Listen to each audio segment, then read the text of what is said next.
ഇത് നമ്മളുടെ വീട് ക്ലീൻ ചെയ്യണതാണ് കേട്ടോ, നാട്ടിലുള്ള വീട്. അപ്പോൾ ഞങ്ങൾ വന്നിട്ട് ഫ്ലാറ്റിലായിരുന്നല്ല താമസം, കൊടുങ്ങല്ലൂർ. അപ്പോൾ ഇത് വീട്ടിൽ അന്ന് വാടകക്കാരുണ്ടായിരുന്നു. അപ്പോൾ അവർ ഒഴിഞ്ഞതിന് ശേഷം നമ്മളത് ഡീപ്പ് ക്ലീനിങ്ങുകാരെ കൊണ്ടുവന്നതാണ് കേട്ടോ. അപ്പോൾ തൃപ്രയാറുള്ളൊരു പാർട്ടിയാണ് വന്നത്, ബിൽഡ് ആൻഡ് ക്ലീൻ. നന്നായിട്ട് ക്ലീൻ ചെയ്തു കേട്ടോ. ഒരു 5-8 പേരും കൂടെ വന്നിട്ട് നമുക്ക് കണ്ണും കയ്യും കാലും എത്താത്തിടത്തൊക്കെ അവർ കയറി എല്ലാം നല്ല നീറ്റാക്കി തന്നു. എന്ന് വെച്ച് കഴിഞ്ഞാൽ വാക്വം ക്ലീനറൊക്കെ വെച്ച് ശരിക്കും വെള്ളമൊഴിച്ച് തറയൊക്കെ അടിച്ച് കഴുകിയതുകൊണ്ട് നല്ലതായിട്ട് നീറ്റായി. സാധാരണ നമ്മളിപ്പോൾ ക്ലീൻ ചെയ്താലും ഇത്രയ്ക്ക് വൃത്തിയാവില്ല അങ്ങനെ. അപ്പം നല്ല നീറ്റായിട്ടൊക്കെ ക്ലീൻ ചെയ്ത് തന്നു. അപ്പം ഞങ്ങൾ അടുത്ത് തന്നെ ഇങ്ങോട്ട് താമസം മാറുകയാണ്. പിന്നെ അപ്പം ഇതാണ് നമ്മളുടെ നാട്ടിലെ വീട് കൊടുങ്ങല്ലൂരാണ്. കൊടുങ്ങല്ലൂർ അഴീക്കോടാണ് അപ്പോൾ വീട്. പിന്നെ നമ്മളുടെ ഇവിടെ ക്ലീൻ ചെയ്യണ കണ്ടപ്പോൾ തൊട്ടപ്പുറത്തെ വീട്ടിലെ ഇക്ക വന്നിട്ട് അങ്ങനെ അവരുടെ ഒരു പണി കൂടി അവർക്ക് കിട്ടിയിട്ടാണ്. അപ്പോൾ തൃപ്രയാറുള്ളവരാണ്. ബിൽഡ് ആൻഡ് ക്ലീൻ അങ്ങനെയാണ് അവരുടെ കമ്പനിയുടെ പേര്. അപ്പോൾ എനിക്ക് ഭയങ്കരമായിട്ട് ഇഷ്ടമായി കേട്ടോ. നന്നായിട്ട് നീറ്റായി. എന്ന് വെച്ച് കഴിഞ്ഞാൽ ഒരു വർഷത്തിൽ ഒരു 1-2 വർഷം കൂടുമ്പോൾ ഇങ്ങനെ ഒരു ഡീപ്പ് ക്ലീൻ ചെയ്യണത് അത്യാവശ്യമാണ്. നമ്മളിപ്പോൾ ഡെയിലി ക്ലീൻ ചെയ്താലും കാണാതിരിക്കുന്ന അഴുക്കുകളും അങ്ങനെയുള്ളതെല്ലാനും സ്വിച്ച് ബോർഡും ബാത്റൂമൊക്കെ നല്ല നീറ്റായി. മോട്ടർ ഇപ്പോൾ ഓൺ ചെയ്താണോ? മോട്ടർ ഇല്ല, അത് കാണൂല വെള്ളം പോണതേ. അപ്പോൾ ഓൺ ചെയ്താണോ? അതെ.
ചെയ്ത് കഴിഞ്ഞിട്ട് എന്താണെന്നറിയാനോ?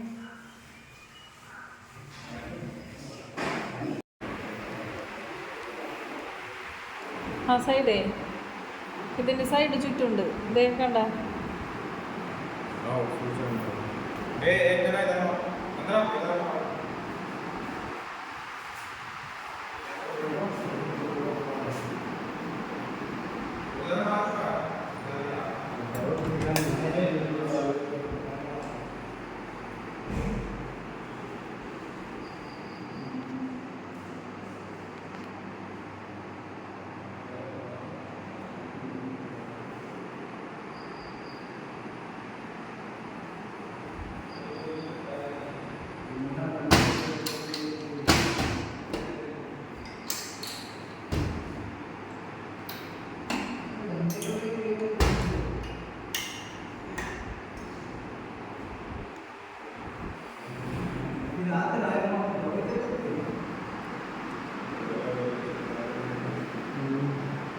പോട്ടെ, മുകളിലേക്കോട്ടെ.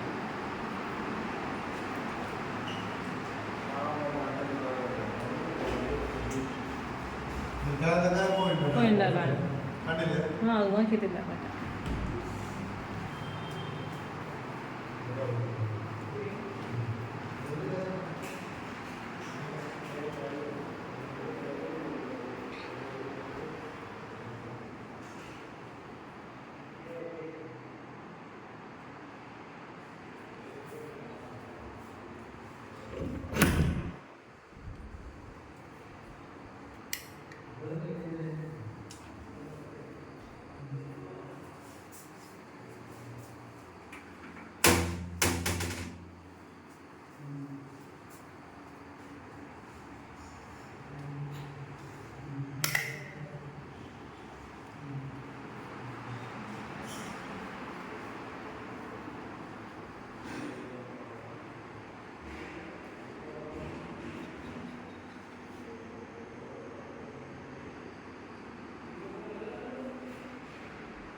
എന്നാലും കുറേ പോയി.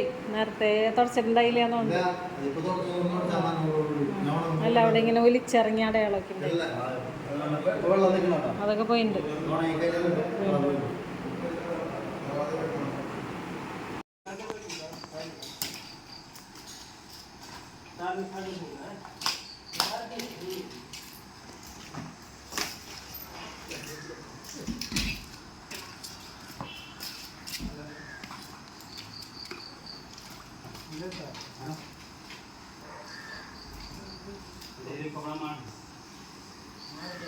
Segar.